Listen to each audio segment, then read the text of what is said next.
Sometimes we have to ask ourselves, what's using my life?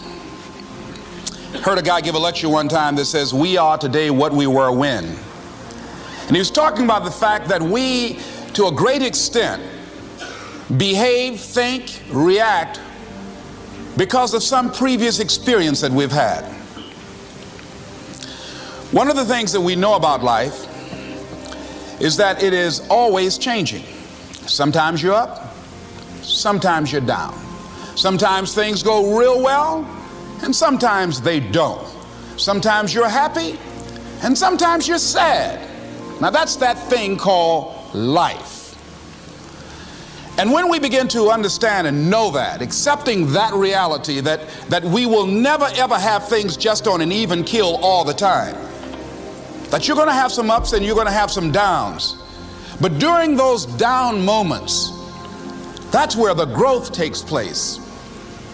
That's where the work is. See, anybody can feel good when they have their health, their bills are paid, they have happy relationships, business is successful.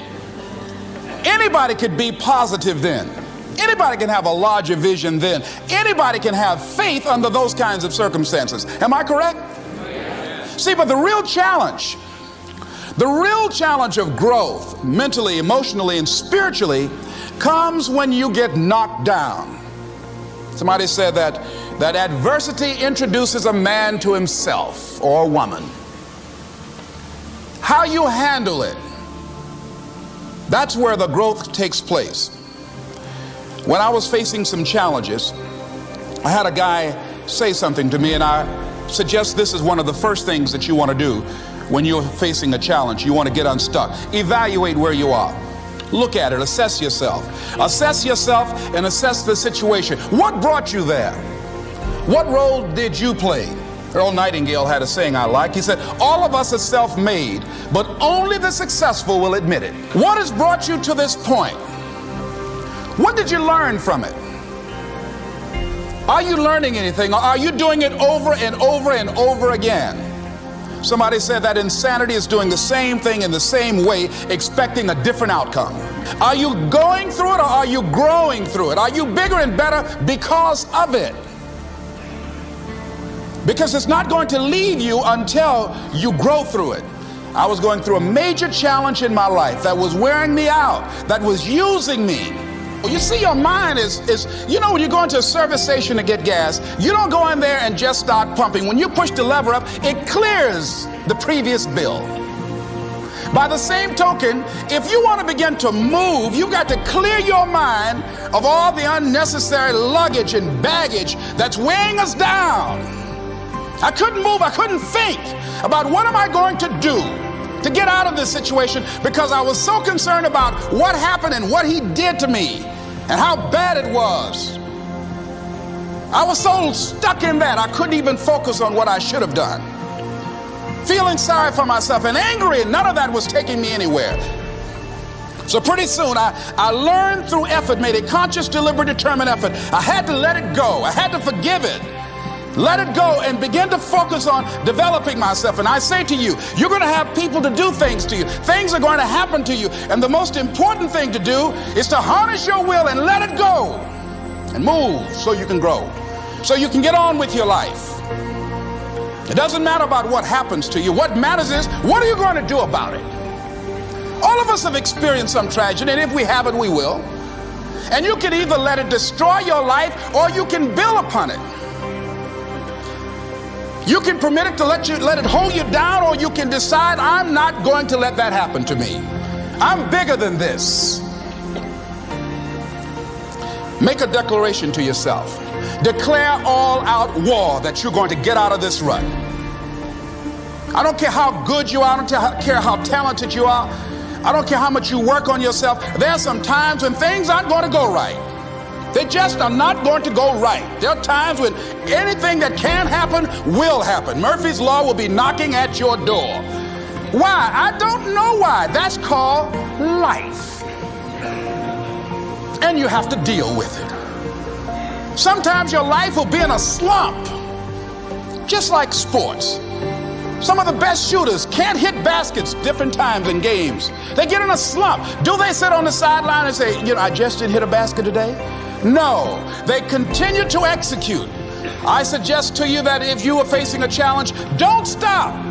Stay busy. Work your plan. Continue to do those things that you know that work for you after you have evaluated yourself in the situation. Continue to move. Stay busy, stay busy, stay busy. Find somebody that you can help so you can forget about you for a moment. See, sometimes the best thing to do is to be. Sometimes you have to just back up and go within yourself. A bow and arrow, you can't take a bow and just push it out an arrow. You just can't push the arrow out. You have to pull it back and then release it. Sometimes you have to back up and go within and pray and meditate and recharge your batteries. Go away, clear your head, and then come back and look at it from a different vantage point. Don't operate while you're under the spell or the effect of what's going on. Next thing is that you've got to activate the thinker in you. Don't allow your emotions to control you. We are emotional, but you want to begin to discipline your emotion. If you don't discipline and contain your emotions, they will use you. Your mind goes on automatic, just like a guard. You know, I loved reading the book called As a Man Thinketh by James Allen. He uses the analogy of the mind being like a garden. You know, weeds don't have to have any encouragement to grow. You don't have to water them. They don't have to get sunshine. They don't have to have fertile ground. They will grow through the cracks of a sidewalk. Am I right? But if you want to grow orchids or roses or any kind of exotic flowers, there are special processes and procedures you must go through. Well, by the same token, you don't have to force yourself or motivate yourself to think negatively, to be depressed, to hate somebody, to want revenge, to want to get back at somebody, to beat yourself up over the head, to feel loaded with guilt. You don't have to make any effort to do that. Your mind is on automatic. It will do that by itself. But if you want to begin to move into your own personal greatness, if you want to begin to really enjoy a happy, successful, healthy life, you've got to be willing to go against the tide. You've got to be willing to harness your will and say, in spite of this, I'm in control here. I'm not going to let this get me down. I'm not going to let this destroy me. I'm coming back, and I'll be stronger and better because of it. You have got to make a declaration that this is what you stand for. You're standing up for your dreams. You're standing up for peace of mind. You're standing up for health. You want it, and you're going to go all out to have it. It's not going to be easy. When you want to change, it's not easy. If it were in fact easy, everybody would do it. But if you're serious, you'll go all out. So yes, I'm going to turn this situation around. I'm not going to sit back and moan and cry over what happened and what went wrong and who did what. I'm going to do something about this situation. The next thing that is important is that expect things to get better for you, because they are. See, life is cyclic. You're not, whatever experience you're having right now, it has not come to stay. It has come to pass.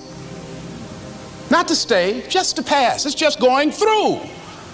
The biggest challenge is to know what's happening. This is a part of this thing we call life. This too shall pass. And maintaining perspective, putting it in perspective. The other thing is take full responsibility for your life. Accept where you are and the responsibility that you're going to take yourself where you want to go.